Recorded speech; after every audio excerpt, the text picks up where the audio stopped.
Hi, I'm Becky. And I'm Lindsay, and we're here today talking all about changing the status quo. Yeah. It's not an easy thing to do. No.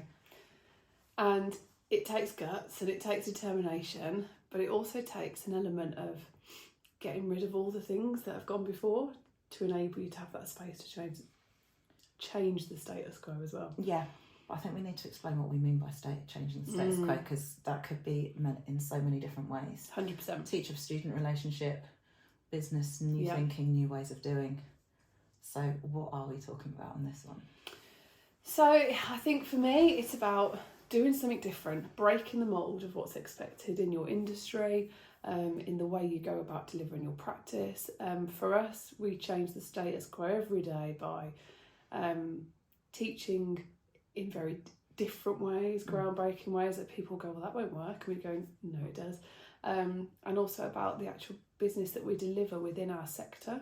We're changing the status quo of how to go about it. So for me, that's what I mean by it. No, I think that's pretty much how it is. And with that comes a hell of a lot of imposter syndrome, doubt, having to justify yourself because you're doing something different. And actually, you don't. You don't need to justify if you're doing something differently.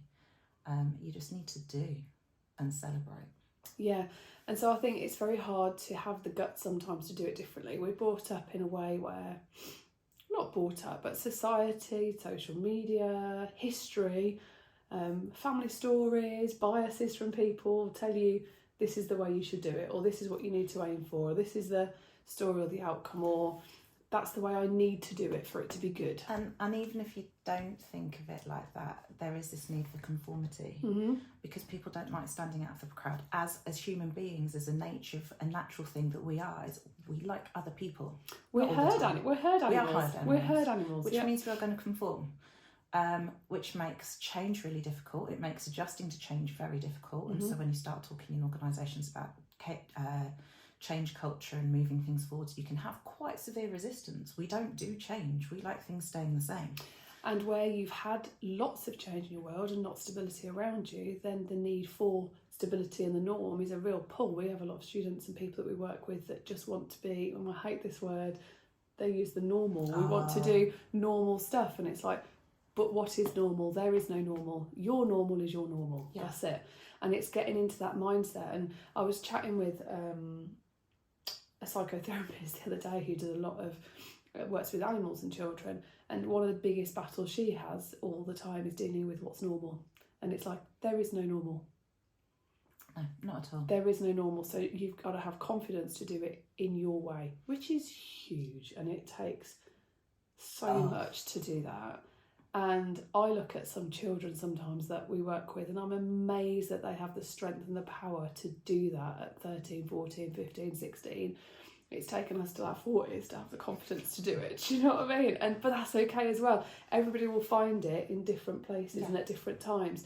And I also saw, we talk about Facebook, I saw something on Facebook the other day, and that was really interesting as well. And it was talking about somebody that had gone to a therapy session, and they'd gone to their therapist and they said, what do you want to talk about today? And the therapist and the client had said, oh, just my life. And the therapist had gone, no, that's too big. What is it that's causing you the most stress today?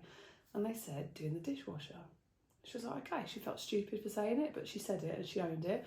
I'm like, what is it about doing the dishwasher? She's like, I just don't have the energy and the strength to stand and wash my dishes first because my dishwasher isn't working, because then it needs to go through 2 times and I can't put it through 2 times because I need to wash it first to clean it, and it's just becoming too much and it's piling up. And the therapist turned around and said, well, why don't you just put it on twice? And she went, well, I can't put it on twice because I need to do that. She went, no, you can put it on twice. That's up to you. It's your choice.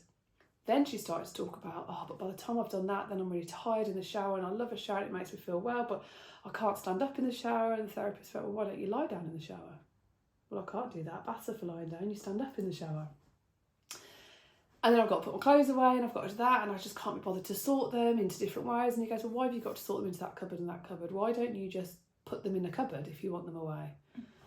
And it was an epiphany moment that I don't have to do things the way I think I should do them. And by doing things in trying to do things in the way you think you should creates an enormous pressure on you, which then creates the block and stifles you, which means you can't do something. So for several months, this person lay down to have a shower, put the dishwasher on 3 times, and just put clothes in a cupboard so they were away. And it took the pressure off and was able to do stuff, and then slowly could break down and find her way of doing it. So taking that barrier away. And it works on other things as well. It's we've talked about choice of words and choice of language, and people go, oh, to be normal, I need to be better. Yeah. So I had this conversation with a student yesterday. She went, I need to make my voice better for this. So she's working on a musical theatre song, but she's classically trained and sings in choral societies. So it's not that she needs to make her voice better, she needs to learn in a different style. Which is a totally different concept. A whole different concept and ball game. So it's having to but flip that from being better to being different. And it's thinking differently, doing things differently can make things easier on yourself. If you're struggling, why do you think you have to do it better and keep doing what it is that you're doing? Why can you not go, hang on, this isn't working, let's go somewhere else? Yeah, and then that kind of links into the concept of failure and not seeing failure as a failure. We're talking about that in a few weeks, so yeah, we won't go into that now. It's very easy to go in there. But it is it's changing that status quo. It's doing it differently. And it's people in the past have seen it as being like a rebel or fighting against societal norms. And it's not. It's about giving different possibilities and different options. And in our world, we very much fought the status quo, and we've seen the negative side of the arts world that we've both experienced. And so one of the things we wanted to do when we expanded BHVA into what it was now is to change the status quo, to do things differently. And yes, it's not everyone's cup of tea, and that's okay. And so it's to accept, by changing the status quo, you're not going to keep everybody happy. Not everybody's going to truly understand what it is that you're doing. But there's going to be so many people out there that do and really appreciate the fact that you took the time to push those boundaries and to do something different. And the thing is, because you're not following what everyone else has done, you don't know where it's going to take you. And actually, yes, that can be very scary, but it can be really exciting because you don't know what the limits are, and you can keep pushing and pushing to find out where they are. You're going to hit some massively, but sometimes you'll think what is going to become a stumbling block isn't, and actually it can launch you and help you move further forwards. It's a very exciting and actually an empowering way to be.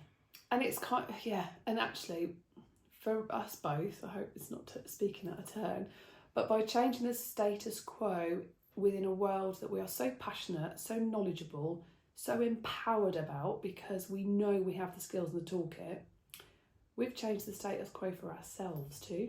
So in doing it in our professional world where we are empowered and we know it's right because we feel it, we see it, we've got experience, we've got expertise, we're doing things differently, we're giving different people different options of how to approach stuff. Personally, we've both developed so much more confident in ourselves as people and knowing who we are and what's important to us and our values. And yeah, whereas before we wouldn't say no to people, or we wouldn't go, oh no, we can't do that, out of fear of upsetting or worrying about letting people down or it being seen as a sign of weakness, we now know where our boundaries are and what we need to say no to and what we can put in place to help us.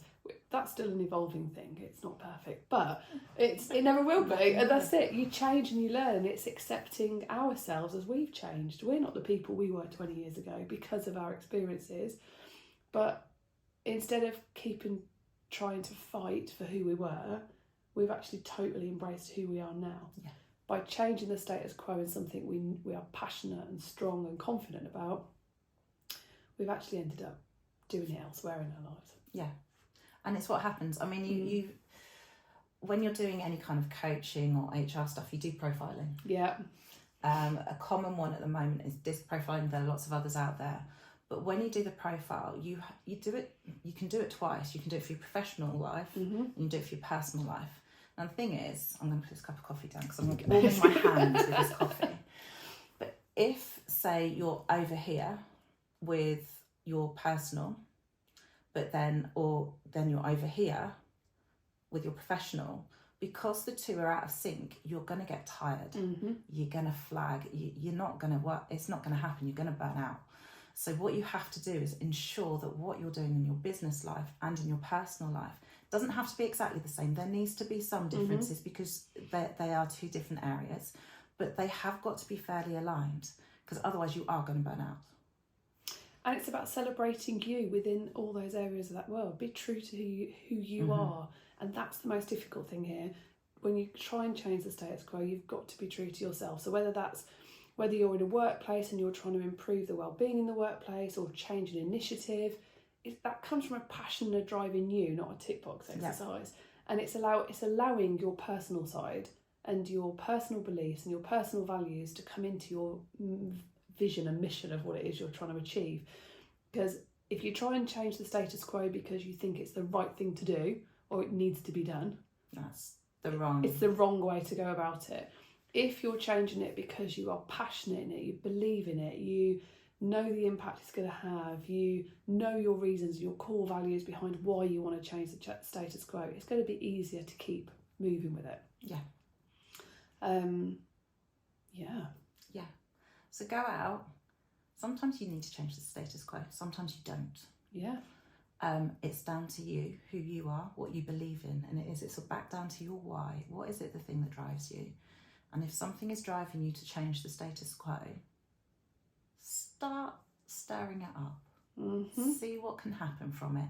It may go somewhere, it may not.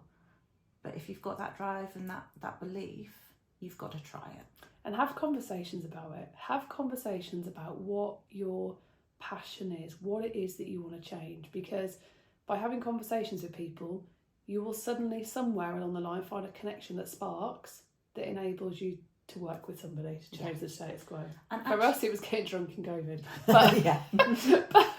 But we'd had the kids all day and we were like, we need some adult company, and literally sat on the street with gin and Prosecco and just going, oh, we wish we could do this. And we were like, oh, no. And suddenly we'd already had some of those conversations before, but COVID gave us the space to really go into them in depth and align our values and then know where we were going. So find somebody, chat, don't be afraid to have those conversations. Don't hide what you're passionate about. No.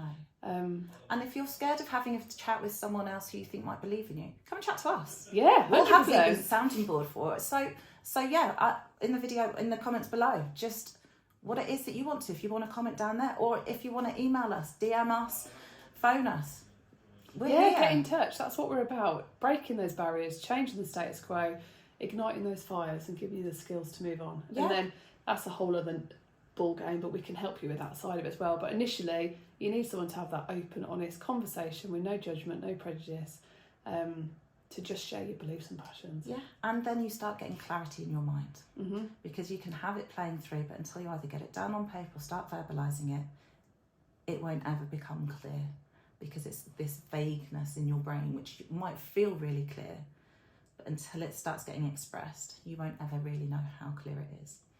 So go for it. Don't be scared of it. Who knows what can happen. Have a coffee with us, book in, get in touch. We'd love to.